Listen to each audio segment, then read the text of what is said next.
head of Betalactamases Group at the University of Hamburg. We are very grateful for his time and accepting our invitation. We are also very grateful to our participants who are joining us from different corners of the world. And with this, I request Professor Dr. Iqbal Chaudhry, Coordinator General Comstech, to please kindly welcome and introduce our guest speaker today. Over to you, sir. Bismillahirrahmanirrahim. Thank you, Khazima and Rubina. Thank you very much for starting this new series of lectures. See, COVID-19 has really decreased our mobility, and we are not able to meet with our colleagues abroad, and is extremely unfortunate on one way. But on the other side, it has really opened up new opportunities for us to interact. And during all these 15, 18 months, we have been trying very hard to continue to have our capacity building events, conferences, workshops, exhibitions of different kinds, both online and in hybrid mode. And Comstech is a very busy place. If you look into the website of Comstech, you would find there lots of activities going on different fronts, from Health Africa to spatial fellowships to different lecture series. And then there was a brainchild of Professor Atta. He said that Comstech should really initiate a lecture series on emerging technologies, so-called disrupting emerging technologies, new technologies which are actually changing the face of science for good. And these are the technologies in which we can literally see the best of human innovation emerging from fundamentals of various different scientific disciplines and at the interface of different disciplines. And in this lecture series, we have very carefully selected speakers. We were very, very fortunate to have rostrum of some of the top speakers in the field of emerging technologies. And among the foremost, Professor Dr. Christian Berzel, my very dear friend, a great scholar, a great human being, and a great friend of Pakistan. He has been a great source of inspiration for all of us. A genuine man of excellence, the one who tried to help humanity in whatever way possible. His life is an excellent example of a person with a great global vision. And we're very fortunate that he's going to talk about a very important aspect of drug discovery and development and what are the latest method. And when I say latest method, they are literally very latest because he worked in laboratory which works at the cutting edge of science, and then taking that to the future prospects in the development of drugs, new drugs, based on their structural template. So Professor Berzel is an expert in the field of structural chemistry and structural biology. He is among the leaders in this field, and he has been using his profound understanding of chemistry, biology, and physics together in the structure determination and identification of lots of new molecules against different diseases. While the world was closed and everywhere people were waiting for the discovery of new molecules and vaccines, Berzel Group was actually very, very busy in identifying new lead, new mechanism of actions, new drug targets in COVID-19, and new drug leads. And in this whole process, he actually used the best of scientific talents and technologies available. I'm very, very pleased to introduce my dear friend, Professor Dr. Christian Berzel from University of Hamburg. He is among the world leader in this field. His main research topic has been the structure-function relationship of selected proteins and nucleic acids with relevance in infection and inflammation.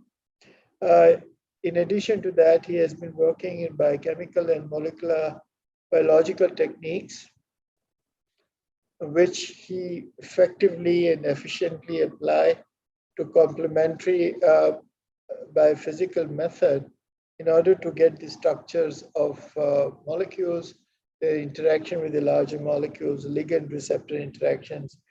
And the key technique he has been mastered and been training young generation of people is single crystal X-ray crystallography, especially small angle X-ray scattering, laser light scattering. And for that, he has been a very frequent user of synchrotron source, one of the most latest synchrotron source in the world, which is in Hamburg, and certainly is an extremely important resource for the world science.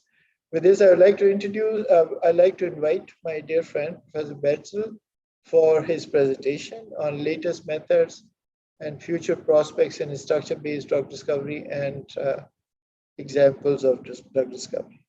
Professor Betzel, please. First of all, very many thanks for the very kind introduction and greetings to Pakistan and to my friend, Professor Iqbal. And yes, let's start. You see the title of my presentation on display. The background figure is already showing one target we are analyzing today, and I would like to mention already here in collaboration with the AGJ Center with Professor Iqbal Chaudhary in Karachi, we are searching for compounds to inhibit this potential drug target of the coronavirus. I will start with an introduction, and this is a little bit complementary to one of the previous speaker, also a good colleague, Professor Hasnain from UK. And maybe there's a little bit of overlap. I will briefly target the new situation, or let's say the new program we have available worldwide, AlphaFold, to predict protein structures. I will mention some methods, latest methods, and I will go to examples we are working in my group and on the campus in collaboration. One is targeting antibiotic resistance, and the second topic is coronavirus latest structure analysis and function analysis of two drug targets, the main protease and the PL-Pro enzyme in the virus. And let me see, yeah. Brief introduction, I see many participants, maybe there are also students around. So I'm speaking now from North German, or part of North German, Hamburg here. And I just checked yesterday, the distance to Karachi is only 9 hours by flight, about 6,000 kilometers. But the latest technology has allowed us to be very close, even on distance. So it looks like we are on the doorstep of the next institute, applying all the digital techniques. So I'm at the University Hamburg. The university is about 103 years old now. And here's some statistics. We have in mean value about 43,000 students for education, training, and research. And this university was appointed to be one of the excellence universities. In Germany, we have 10 excellence universities, and Hamburg is one of these because we have 5, so we say, clusters of excellence along different topics.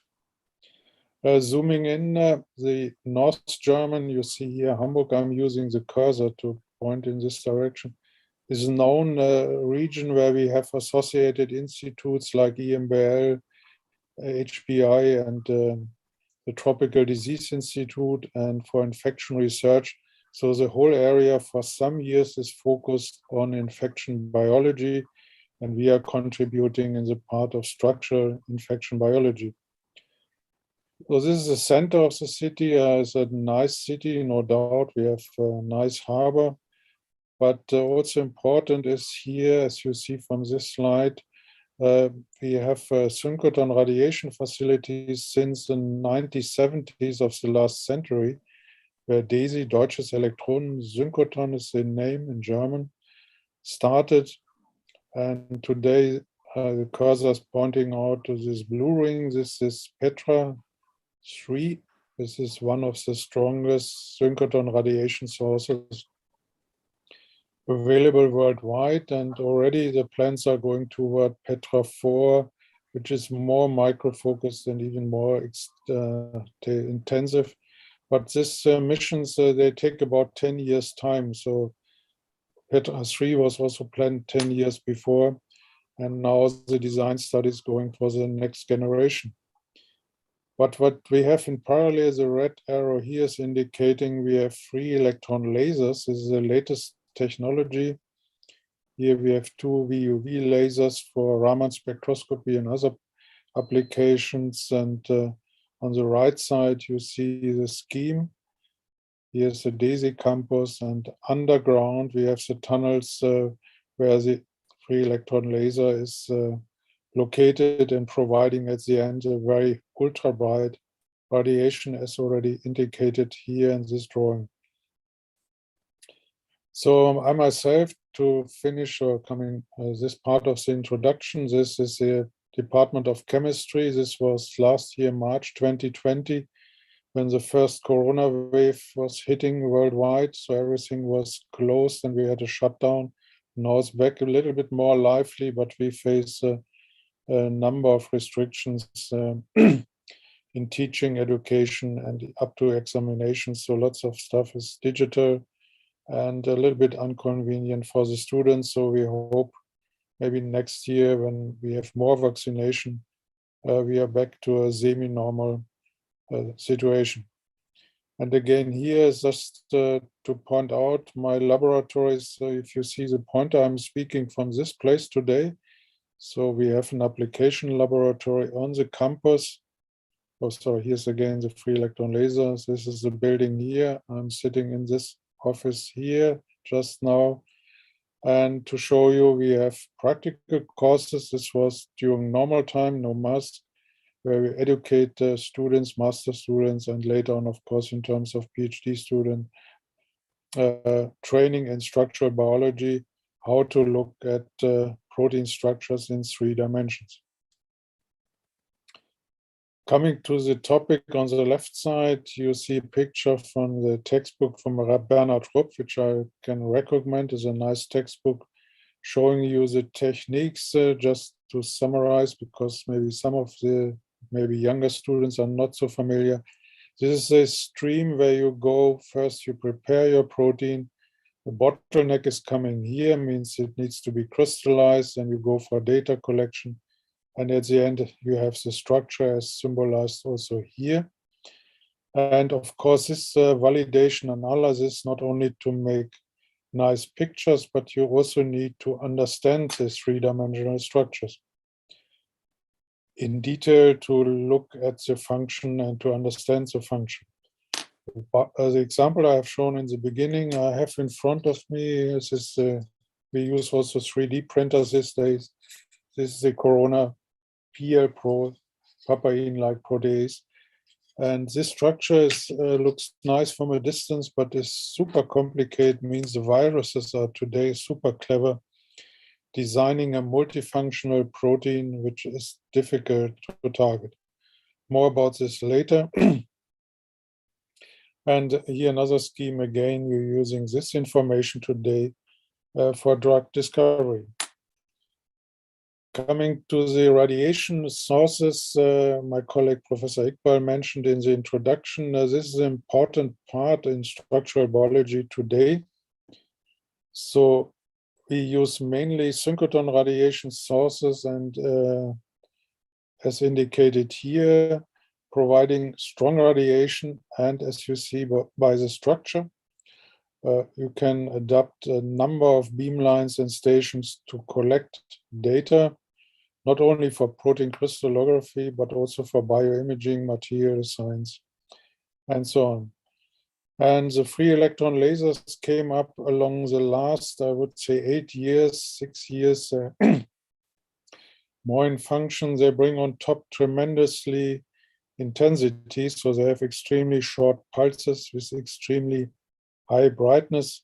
This allows in principle to look at single molecules. We are very close on this, but you can look at very tiny samples and you can perform time results experiment.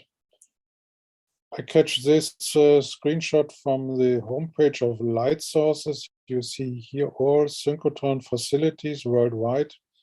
There's a number in Europe. I think Sesame is this one here. This is the Middle East synchrotron radiation source, where I understood also your groups have access and they can utilize these days.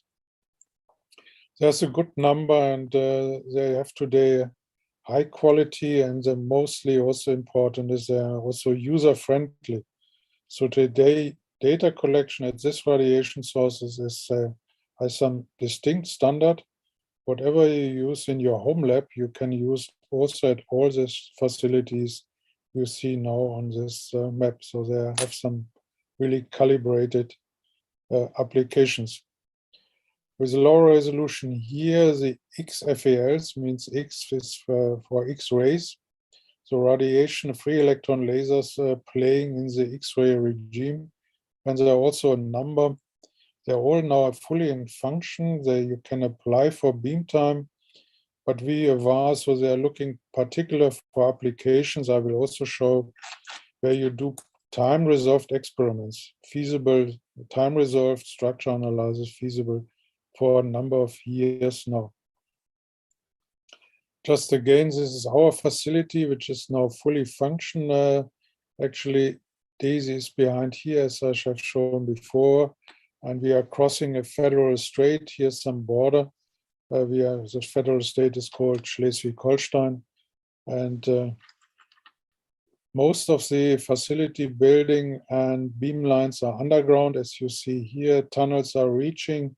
They have the dimensions of, say, before using for subways. Then they're distributing the radiation for beamline stations. And just showing you here, maybe I start on the top left. Some of you, I know we have crystallographers in the audience. They're using the standard conventional, I underlined here, crystallography to look at biomolecules.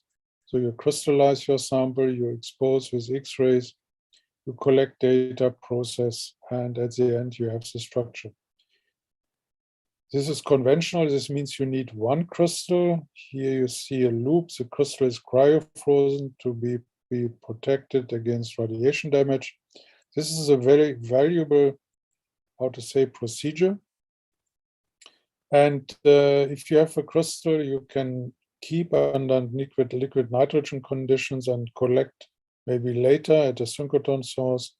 And that's the reason I've mentioned this as conventional. This is a straightforward procedure.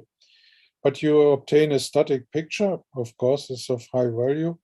With the new radiation sources, I go now diagonal here. You can apply new methods. So this is a standard method. One is tape drive, where you spray your sample suspension, means you need more than one crystal, 10 to 10, 10 to 8 crystal suspension. And an X-ray beam is exposing this tape where crystals are sitting on at different time intervals. And you can collect data. It means this facility here you can use also for mixing. Mix a crystal, a small crystal. They can have dimensions from the nanometer range up to, say, low millimeter, micrometer. And you can bring a substrate in. The substrate can diffuse in the crystal. And here you have dimensions, if you follow my cursor, in the millimeter range. You have diffusion coefficients in this range. And by changing the distance, you can tackle different intermediates of substrate binding and hydrolysis, also of different modes of inhibitor binding. In my examples, I will show one structure in a Betalactamase, where we are going towards inhibitor design, drug design, and we found for the first time some very interesting intermediates, which are as most suitable for drug discovery, coming later. Here you have a setup where you spray crystals, and there's this injector, very simplified here.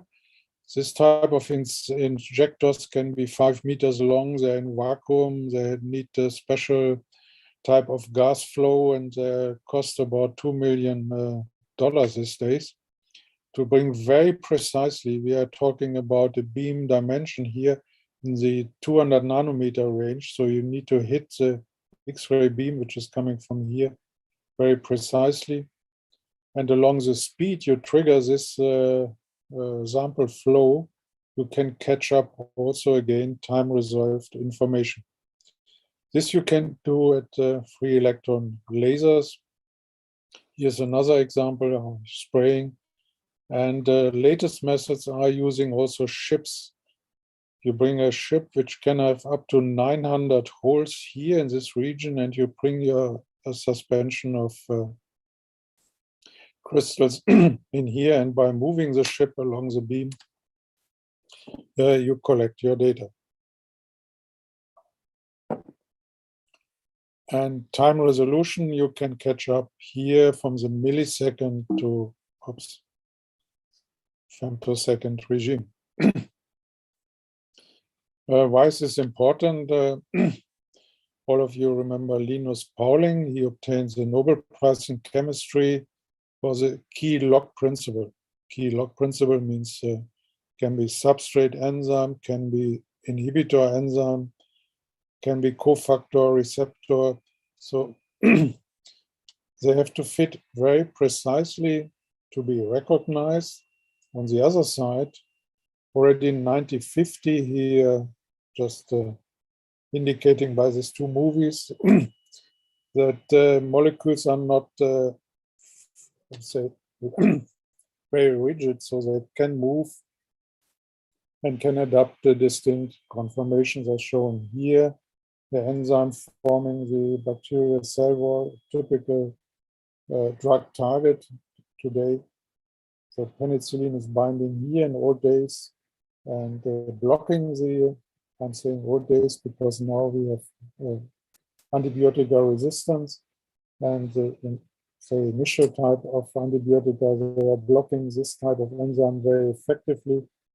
However, bacteria develop mechanisms to hydrolyze this early antibiotic and to be more resistant.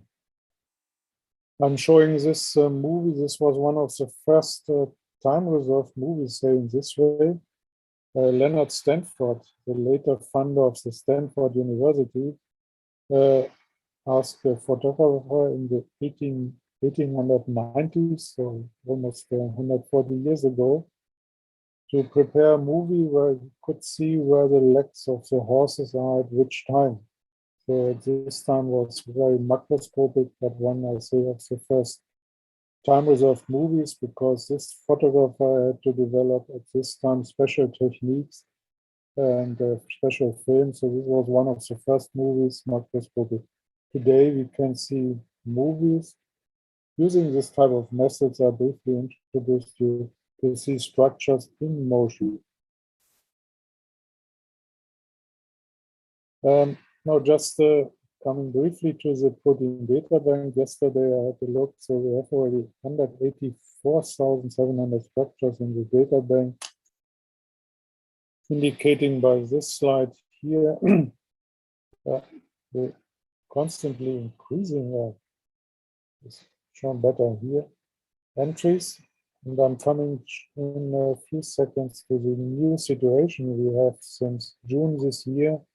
There's the most, how to say, efficient prediction program that's coming up, AlphaFold 1 and AlphaFold 2, supporting this. So most of these structures here, you see the growth per year.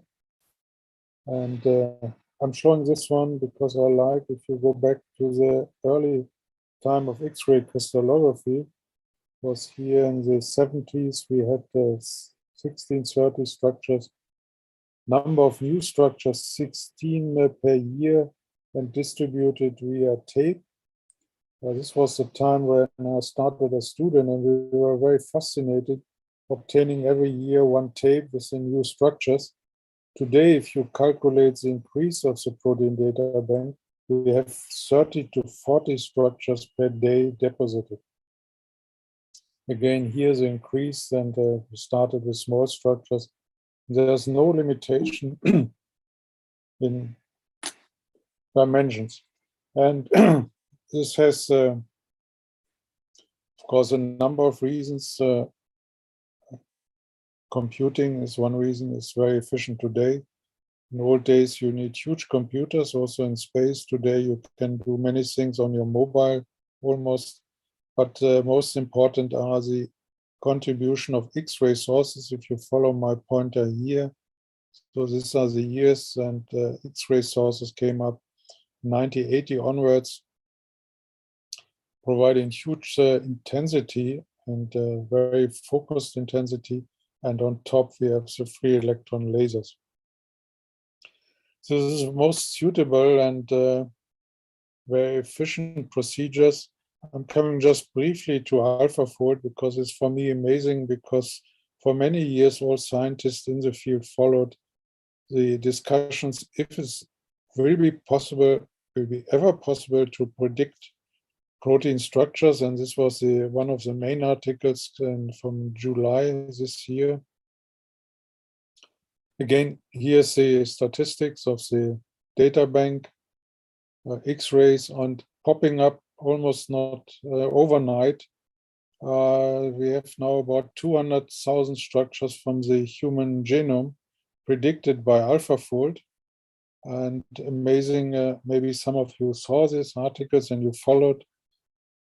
This is a web page. This of AlphaFold 1 and 2 we have today. You can bring in, it has a nice search tool. You bring in the name of your protein or the sequence. And this is predicting in time. And for me, surprising was also till now is the precision of the prediction. I can encourage particularly also the young scientists in the audience to follow AlphaFold workshops. You can go to the main page and there are tutorials and webinars how to use this program. And just to summarize here, this is the article. This is the development of the EMBL in Europe, and DeepMind, which is a company, and you can predict structures almost with the precision of X-rays with some limitations. And this will support drug discovery, booster biotechnology, and all fields in this region for utilizing structures. This is also from this publication, a picture I put up. So it uses, in principle, AlphaFold is going back to the protein data bank. So it's using all the information which is deposited. We have almost 200,000 structures deposited. And it is using cycles of sequence comparison, say it in a simple way, and using this three-dimensional information deposited to create a model with high confidence at the end. This was a little bit in competition with the second approach called Rosetta Fold. Both are very close, but the performance of AlphaFold 2 is very highly performed. If you see these graphics here, these are C-alpha RMS deviations. So you can compare a prediction to a already known structure, which is indicating here tremendously highly accurate structure. This means in future, for example, a phasing of structures. So I'm not saying at this moment X-ray crystallography is over. Certainly it will continue. You can utilize this information from obtaining from AlphaFold to have a model supporting the phasing of a new structure. Remaining limitations, of course, is AlphaFold can only predict really monomers. It has a reasonable confidence. It cannot really predict unstructures or slightly disordered regions, and you have something like this. And many proteins have unstructures and flexible regions, so you're missing this information. No dynamics, no prediction of mutants, in particular, no multimeric complexes, for example, RNA protein, or receptor ligands, this type of structures cannot be produced by AlphaFold. I have some examples in front of me. I show it towards the camera. This is one drug target in antibiotic design. It's a trimeric structure with 3 active sites. So this type of things, AlphaFold, say, unfortunately, cannot predict. So you need still X-ray crystallography to look at these structures. And here I have one inhibitor. This type of docking experiments you can only do if you have 3-dimensional structure information.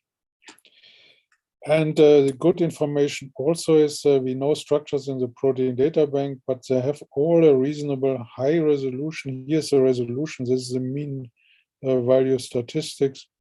Most structures deposited play in the range of 1.5 to 2 angstrom resolution. This is important to do appropriate interpretation.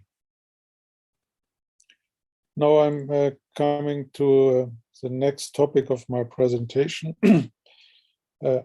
As mentioned in the introduction, so we are focused here at the university and the metropolitan region and institutions associated in infection biology. So we have distinct targets also together with the university hospital.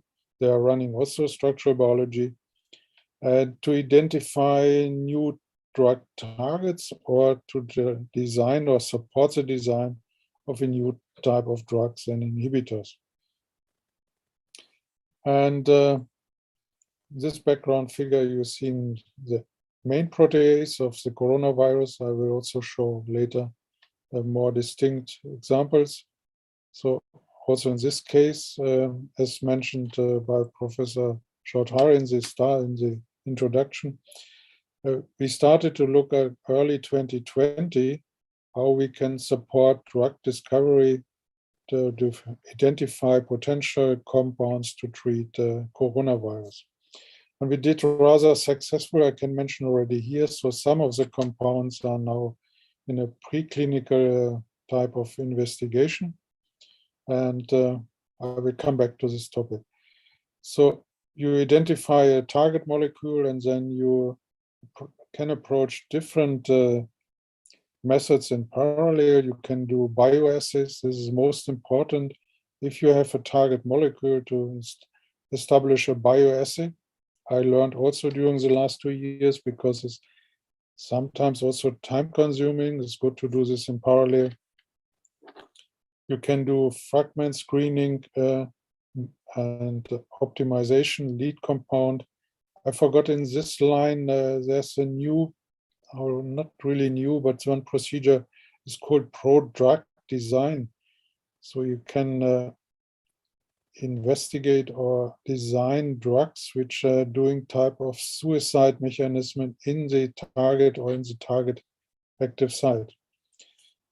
And most modern or more visible during the last 2 years, the drug repurposing is coming up, and it was also, pushed by the corona situation to look at drugs which have already application and can be used in terms of repurposing screening activities. And this picture you may have seen in other presentations, and of course you identify a target protein. Structures are most important, I mentioned before. So you plan to analyze the X-ray structure. In parallel, you can apply and should apply NMR, thermal shift, SPR, just to identify binding constants. So here you have structural information, all in parallel, because to be efficient, or you contact colleagues which have the appropriate equipment, you should identify binding constants as soon as possible in solution. And you should start maybe with another collaboration, or you have in your institution bioassays. And then you run to a cycle. If you have structural information, you can optimize the structure. You do a fragment increasing towards finding optimal binding conditions.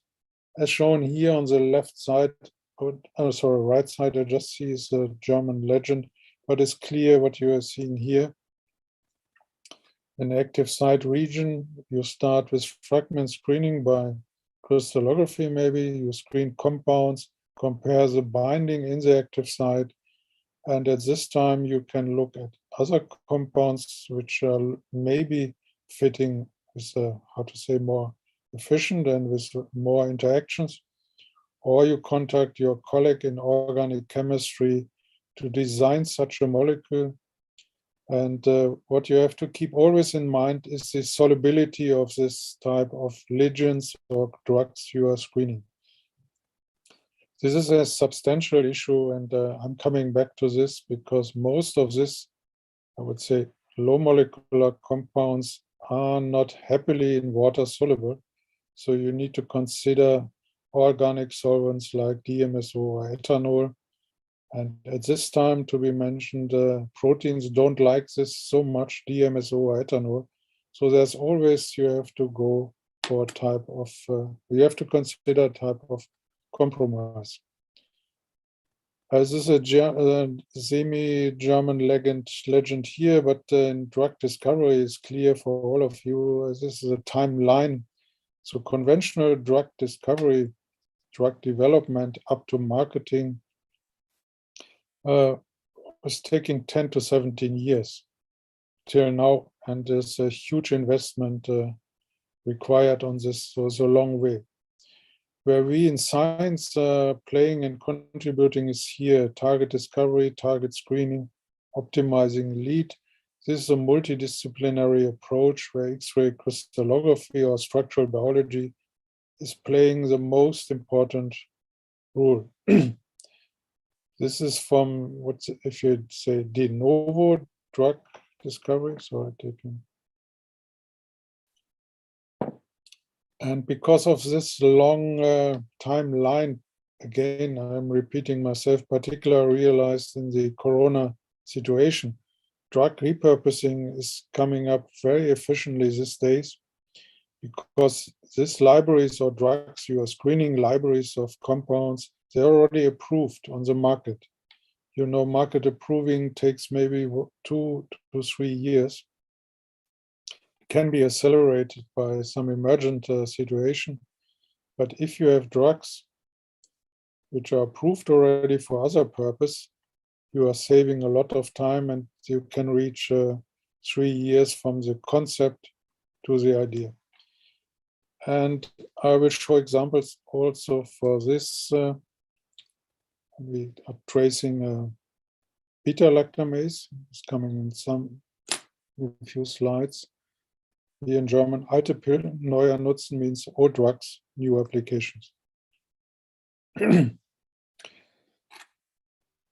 Yeah, here now I will come to introduce one of our research topics, is antibiotic development. We are doing in the region in Hamburg.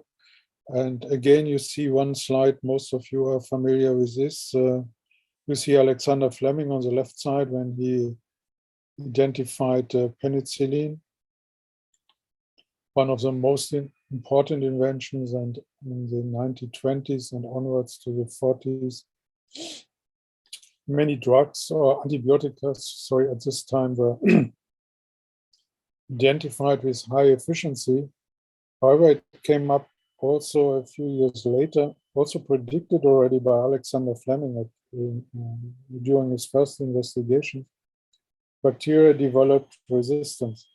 And in the last years, we are facing a very unfortunate situation that most of the early antibiotics are not efficient anymore, as bacteria develop very fast resistant mechanisms. And supported by over-description of antibiotics, wrong use, unnecessary antibiotic use in agriculture. So there are many reasons why antibiotic resistance is pushing up or more effective these days. And in this slide, I'm showing the mechanism the bacteria are using, this symbolizing the membrane. So they are very efficient efflux transporters bringing drugs out again. target mutations can happen as shown by the penicillin binding protein forming the membrane, one of the first movies I've shown. That means modification or mutation, and the drug cannot bind anymore, overproduction, and drug modification or even drug degradation. As we know, for penicillin, the beta-lactam ring is hydrolyzed by two kinds of beta-lactamases, today very efficient, and even the last line antibiotics are not so efficient anymore these days. And one slide I'm showing today, but I'm not going in detail today, is potential product design. And product design is coming up to be very interesting because of the situation we are facing with resistant bacteria. They are hydrolyzing potential antibiotics. And as indicated here, bacteria have also unique metabolic pathways, like the vitamin B1, K, and B12 I'm mentioning here. So bacteria produce themselves vitamins, so cofactors, humans, and we are taking up by our food. And if you trace vitamin pathways of bacteria, you can, you can bring the bacteria in an unfortunate situation. At the end, it cannot survive. And as humans, we don't have this type of target enzymes, this metabolistic pathways here. We are not affected by side effects of, we say, product.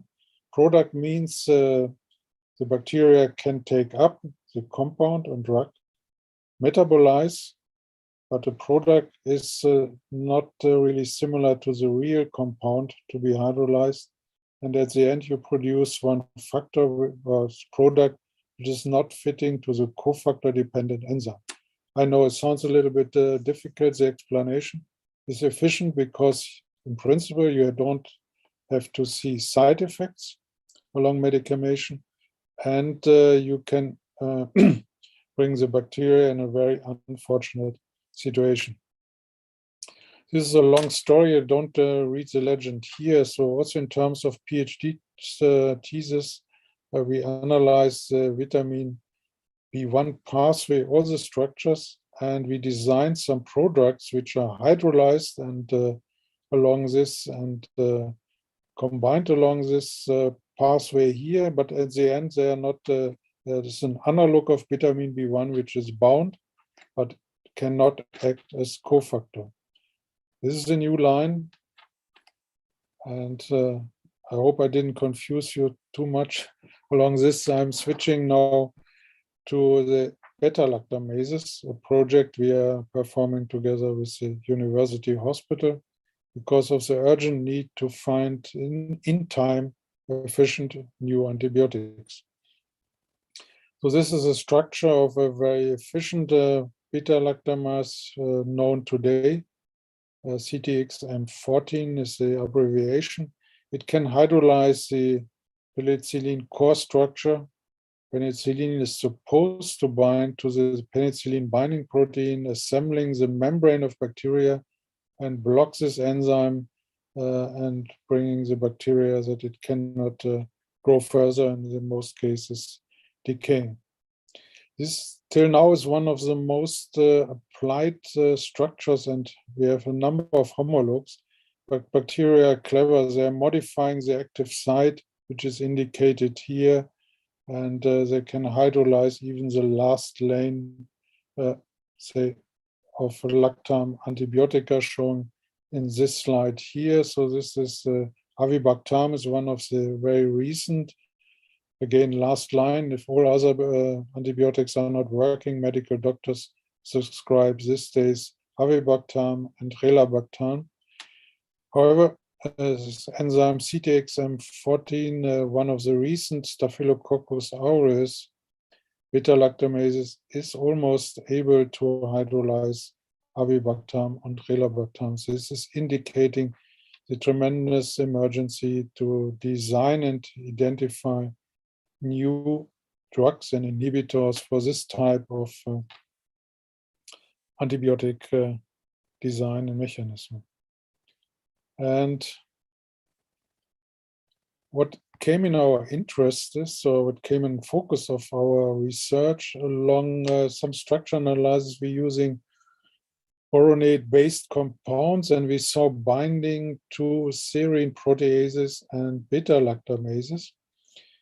And this type of compounds are also known in biotechnology, where you also produce all type of enzymes for food production, for washing powder, and they are semi-inhibited by boronic acid. So industry is using this to reduce activity of enzymes for biotechnical applications, reduce activity during transport and storage.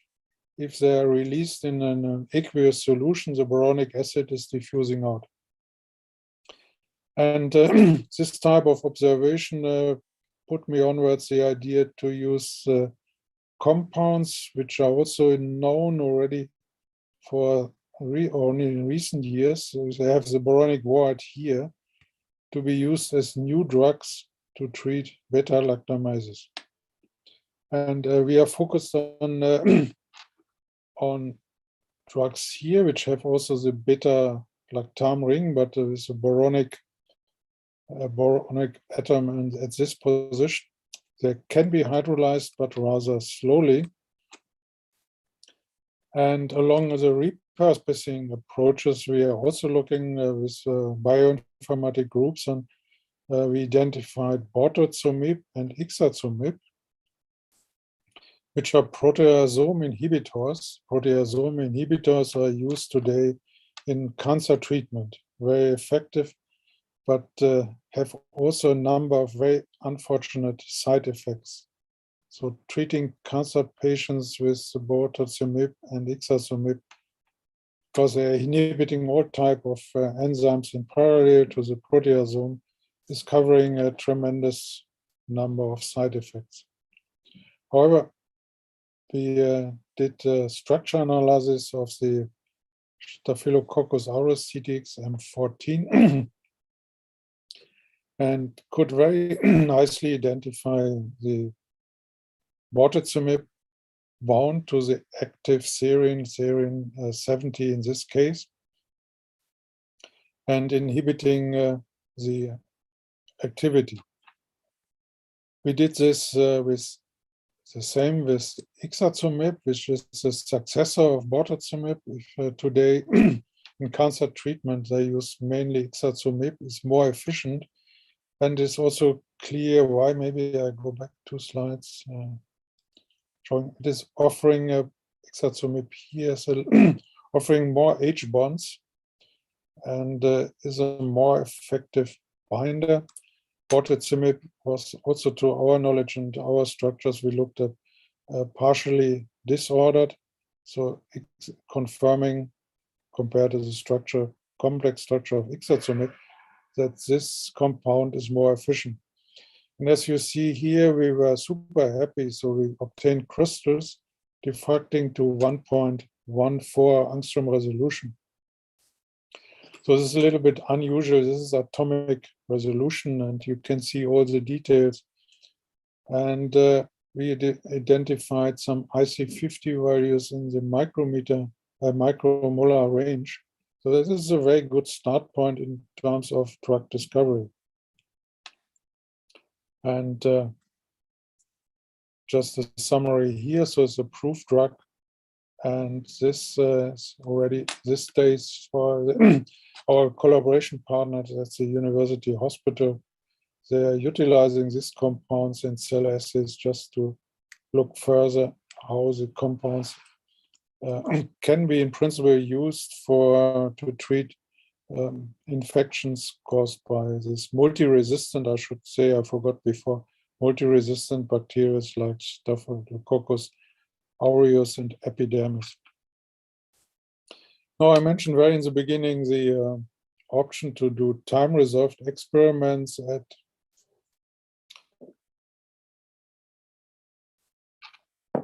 synchrotron radiation sources and laser light sources, and I'm sure you're waiting to see some results. So for this project, as also the crystals are very good diffracting, we use the tape drive procedure. Showing here, we are bringing crystals plus, in this case, boronic acid, I will show later, in different time intervals to see the evolution of the bond formation in the active site. Another technique here is the liquid jet. So this is spraying on a tape. Here you spray in vacuum your crystals.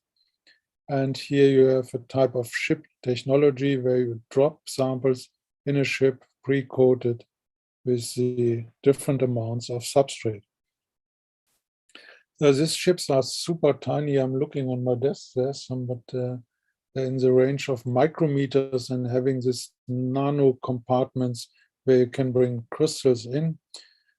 Again, if I talk nanos, today the beams focus you are using, you can focus to nanometers and you can screen with the latest mechanics very fast this type of screens. Here you have the speed, they are flying with 120 meters per second. And here you can trigger the speed of the tape drive to catch up millisecond resolution. And coming back to the boric acid story here. So here's the compound, the chemistry. And we know from other enzymes used in biotechnology, this boronic acid is binding to the active serine. And here you see the starting and the end point. And this is very interesting. This can be further utilized to design more efficient inhibitors. One of the next slides, I have some, the next slide is showing a movie. So this is the legend for the movie.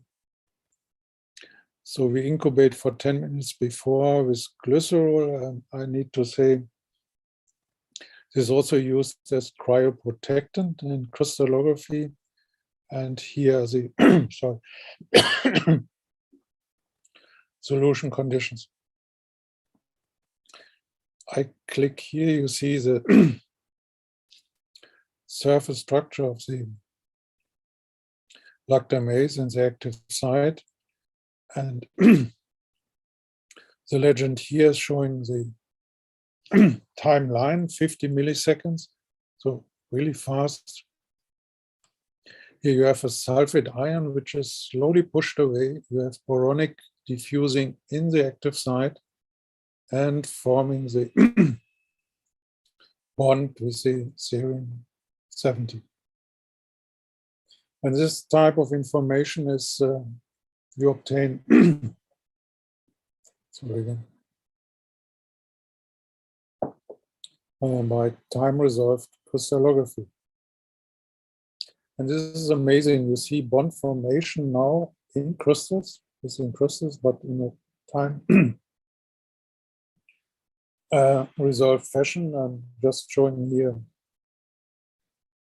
starting with a sulfate ion on the right side, which is slowly distorted along the timeline. Now these are simple pictures fetched out of the movie.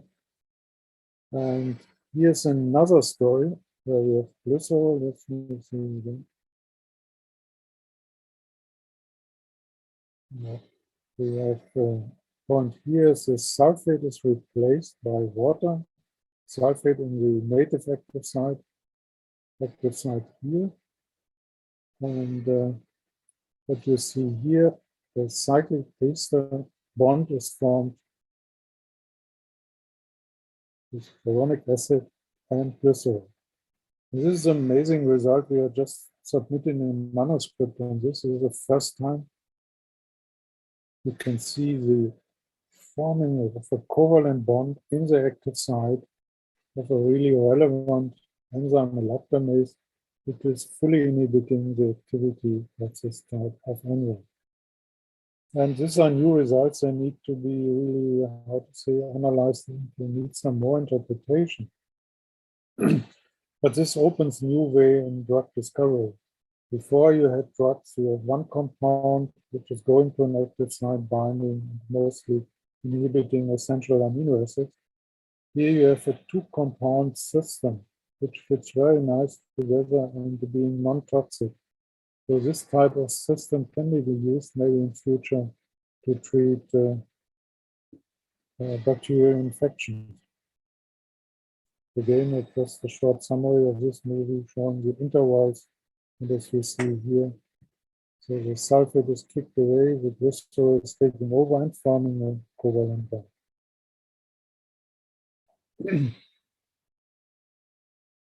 Okay, I guess we have time for questions later. I have a little bit to push up to finish with to finalize my presentation. This is results we obtained from corona research. Just to show you vaccination, all of you know, you're all scientists, suppressing the entry of the virus and very effective these days to control the infection lines as possible. But till now, there's no drug. I know from Pfizer, one drug is coming maybe soon on the market, also inhibiting the MPRO, the main protease. So this is important to treat patients suffering by corona infection. Again, the infection cycle here, and this is an older picture from last year. Already repurposing came in favor, and you know, there were a lot of use, blood, chloroquine, and other drugs, which are at the end were not very efficient remdesivir. So 2020, March and April, many approved drugs were utilized to see if they're showing one effect. So we started, and I emphasize again the collaboration with the HEJ Center in Karachi to look at two drug targets, as many other groups. I think we know worldwide about 400 groups were focusing or are focused on drug discovery to treat corona, the main protease and the PL-PRO, papain-like protease, showing here, and then NS-before is here. They're inhibiting, or if you inhibit these enzymes, the virus cannot replicate because they are mostly responsible for the replication of the virus, cutting the, I'm just going back, cutting the unstructured, non-structured protein chain here. So if one or two or both are blocked, the virus cannot replicate. And in March 2020, actually in February, when the corona came up, we designed a project and we applied for funding, seeing the emergency to identify drugs. And it's a cluster, University Hamburg, DESY, European Xray, BME, and Fraunhofer as an institute, having drug libraries, and the Karachi Center. So we started to look at drug libraries, total 5,700 compounds for MPRO and 2,500 compounds to target the PL-PRO. This was a decision at this time because at the end, limiting is manpower.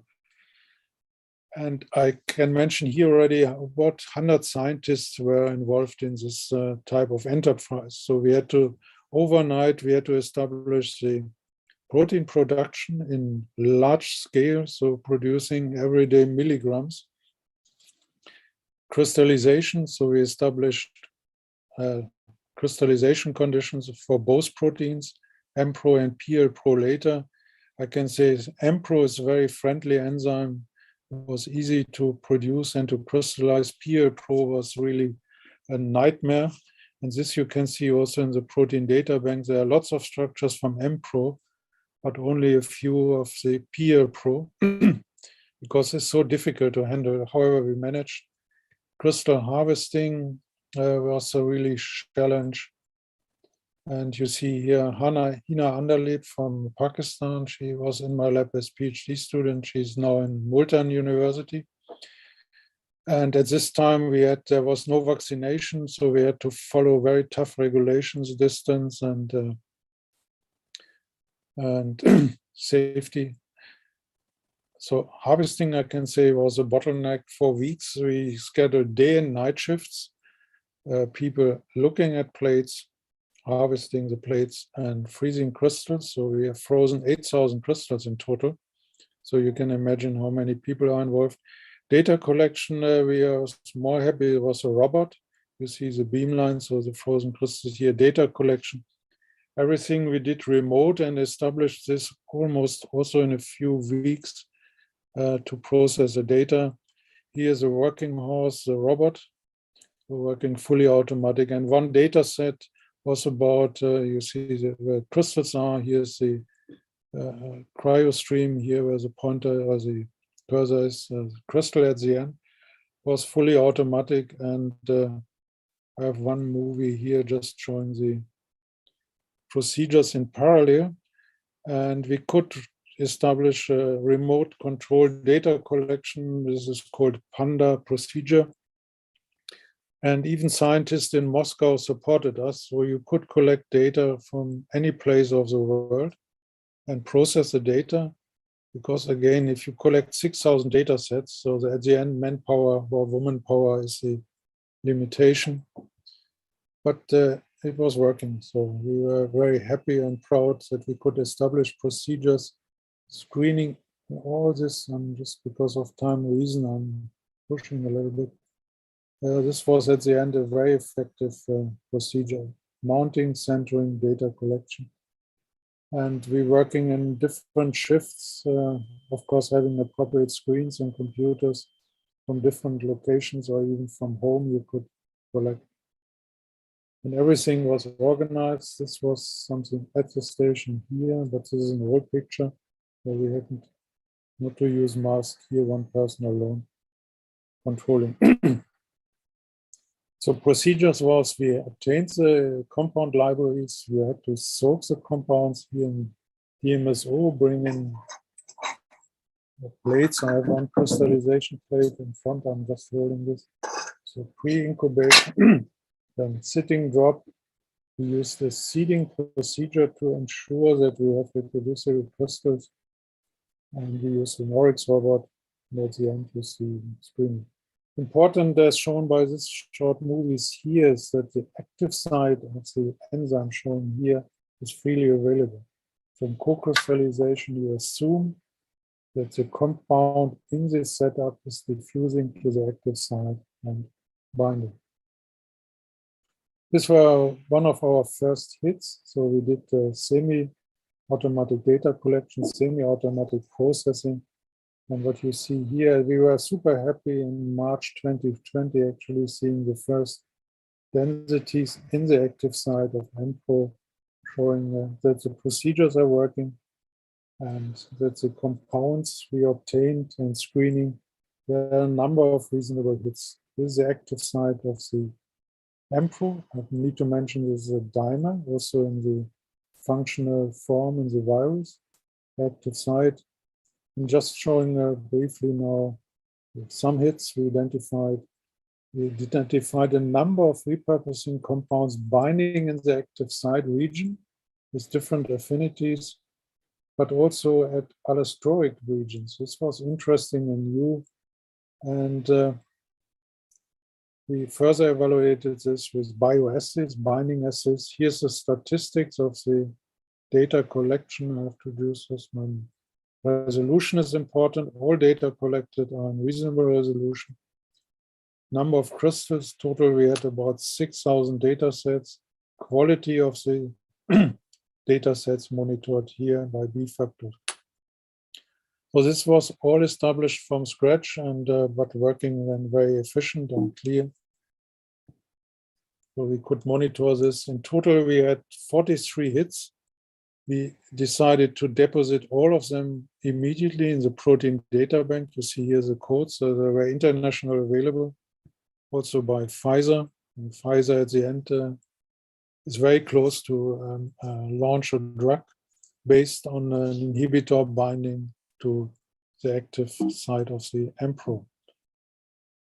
And our favorite these days is calpeptine. So we, and here we have two other, say, first-line drugs, and we optimized by our bioassays, and we checked the antiviral activity of these substances in an S3 safety lab. And now these drugs are in type of animal experiment. You see in hamster system we use with one of my colleagues at the University of Sao Paulo. They have the facilities, they have a BS3 safety level laboratory where they have also the cages for mink, hamster, and mice. So they are allowed to do this type of experiments after checking or being checked by the ethical commission. And we see tremendous interesting data. So calpeptin is a repurposing compound and is clearly inhibiting the replication of the virus in vitro, as well as in the confirmed by the first type of animal experiments. So we are hoping we can provide new results in short time on this. This is a summary here about, this was a publication we placed in Science, and you see the 103 co-authors on. This is the starting line, data collection, 29 structures, antiviral activity at the end. So at the end, very efficient, and however, you need a number of skilled scientists to go on this line. At the end, I go to PeerPro, which is ongoing these days. And I mentioned before, the PeerPro is a little bit unfriendly enzyme. It's difficult to handle. That's the reason only a few groups are targeting the PeerPro. It's difficult to purify, to crystallize. However, we managed. And I would acknowledge again Professor Iqbal Attai. We had early contact in 2020, and we could obtain 2,500 unique compounds already in December 2020. And from this, we decided to screen this library against the PeerPro, same procedures.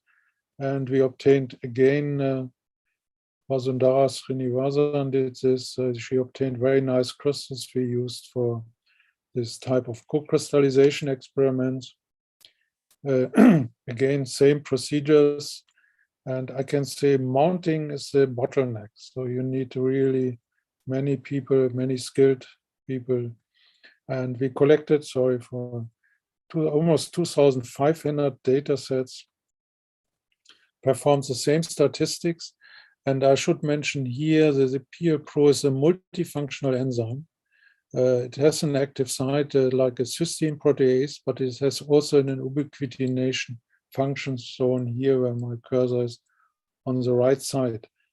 And this is a little bit unique. And we know today that PeerPro is influencing the virus PeerPro, coronavirus PeerPro, influencing the immune system of the host, in this type of the humans, and depressing the immune system.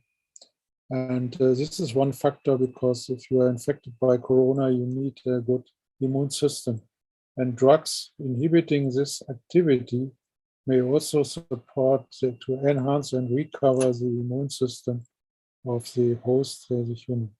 These are compounds I'm just showing again briefly, binding close to the ubiquitination site. And we see a structural flexibility here upon binding at this region here. Also, other groups are targeting this region. There are two groups in the US, and this is our native structure. We deposited active site. It has a zinc binding domain. And these are the target regions we are looking at these days. And here, just briefly show the compounds from, I call Karachi data bank. We used compound data bank, inhibiting and binding very clearly in this region. And this is absolutely unique. This was not observed by other groups before with other compounds. And obviously very effective, forming a bunch of H bonds and P stacking. So they're combining very nicely in here. I'm running to the slides a little bit because of time, showing again the structural flexibility.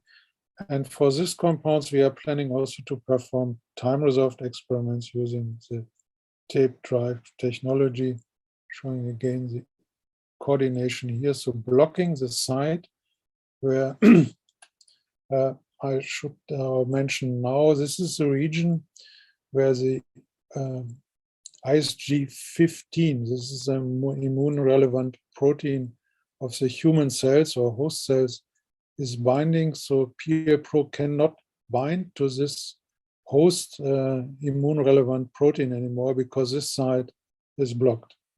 This ESG15 is a peptide which has multiple functions in the immune system of humans. It's 80 amino acids long, and the coronavirus is doing a type of ubiquitination and destroying the function of this very important molecule. So by site hydrolyzing the non-structured chain of the virus, important for replication, this PL-Pro is suppressing the immune system. And we did of some activity assays, just showing here the wild-type PL-Pro. We produced an inactive mutant. We changed the active cysteine. Here we have we use ESG15. You can obtain commercially with a tag as substrate, and we see here that the binding of the compounds is substantially reducing the efficiency of this enzyme. So we summarize the activity. We did antiviral cell assays, also confirming that these compounds are suppressing or reducing the viral activity tremendously. And here saying they're known to be natural compounds. They are also in use, for example, in red wine or olive oil. So they have already applications in other antioxidant and anti-inflammatory effects. And we are just launching now the first animal experiments with mice, in this case, not hamster. And we are looking forward to see results from these 3 compounds. And maybe they are most suitable to be considered for next, say, preclinical investigations. In summary, again, is a text here, 3 compounds out of the first screening. We have to continue the screening we identified, and we are performing also in future X-ray SAX experiment solution scattering to see complex formation, to obtain more information to verify these compounds for future drugs. I need to acknowledge the first screening activity. I give you only group names here from DESI, Beamline staff, Fraunhofer Institute, Greifswald, again the center in Karachi from my good colleague, Professor Chaudhary, Bioinformatics. So many institutions and of course University Sao Paulo doing the animal experiments and antiviral experiments. And I finalize here, you can recognize was a group picture.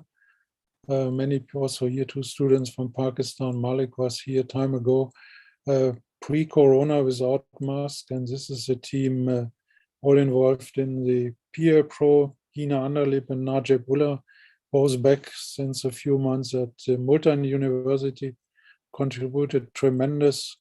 And I remember they were mounting crystals for more than 12 hours on a microscope under corona conditions. And this was a tremendous contribution. So you need skilled students. And this is a group from University Hospital, UKE. So we are performing and perform the antibiotic, how to say, compound discovery or discovery investigations to identify new compounds which may be in future to be considered for antibiotic treatment. Sorry, and thank you for attention. I'm a little bit over time. I hope not too much. And I'm happy to take questions.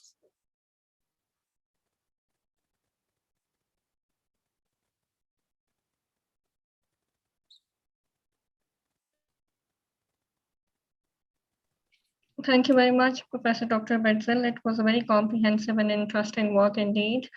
With your permission, we have some questions in the chat box. If you allow me, I can read them out for you and you can answer them.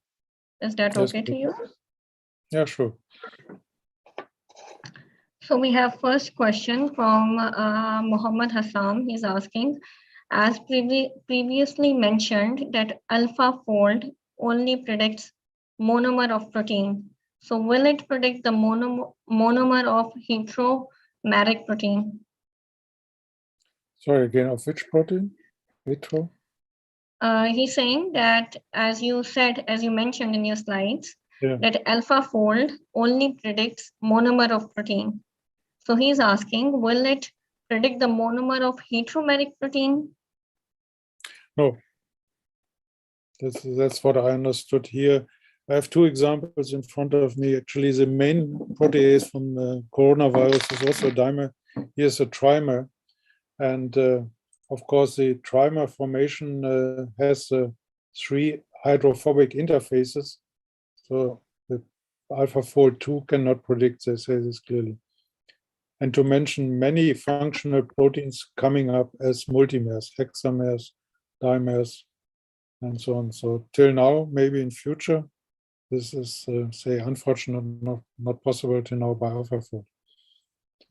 Right.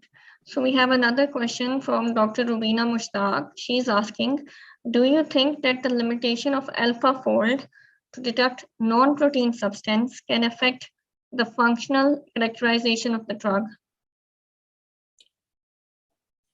I think also AlphaFold cannot predict compound interactions. So this is, Okay. till now, you can predict with bioinformatic tools. There are a number of nice programs. But for us in reality, and confirmed again by the Corona Research Initiative, so all drugs we identified by X-ray structure and verified by bioassays and antiviral assays were not predicted by any bioinformatic tool we applied in parallel. So you can apply docking programs. They're maybe successful in some cases, but the real drugs we identified and complex to the 2 proteins were not identified by bioinformatic tools. All right. So we have another question from Ms. Faryal Ashraf. She's asking, I have a basic question regarding the cell lines you used for antiviral cell assay. She would like to know, should we use cell line which is the site of infection of a virus, or some normal cell lines can also be used? I think in this case, we followed most what was published or reported by other groups. These are Vero cell lines and Galu cell lines. So they're mostly used and for corona research, and they're today a standard. Right. So we connected to several groups also in Germany and international before starting this type of bioassays, just to meet conditions which are international accepted. And for corona, it's mainly the Vero cell line. Right. Right. Again, thank you very much, Professor Dr. Betzel. It was great. We are very grateful, and it was a pleasure for us to have you with us for this lecture. And thank you very much again for your time and for this very nice, comprehensive presentation. And we hope to see you in Pakistan, Islamabad, whenever the travel restrictions, whenever we have a physical event, and if you have time. Yeah, thank you very much. I hope it was useful for you and the participants, and looking forward to see you and colleagues maybe along one of the meetings. Thank you very much. And I would also like to thank our participant who joined us and remained with us for the whole of the lecture. Just for the participants who are asking for the recording, this lecture is recorded and will be available by accessing our website. And you can watch this lecture as many times as you would like through the recorded link, which would be up on our website, which is www.comstech.org. And we hope to see you in some other lecture of Comstech. And thank you very much. And with this, we come to end of this lecture. Okay. Bye-bye. Bye-bye.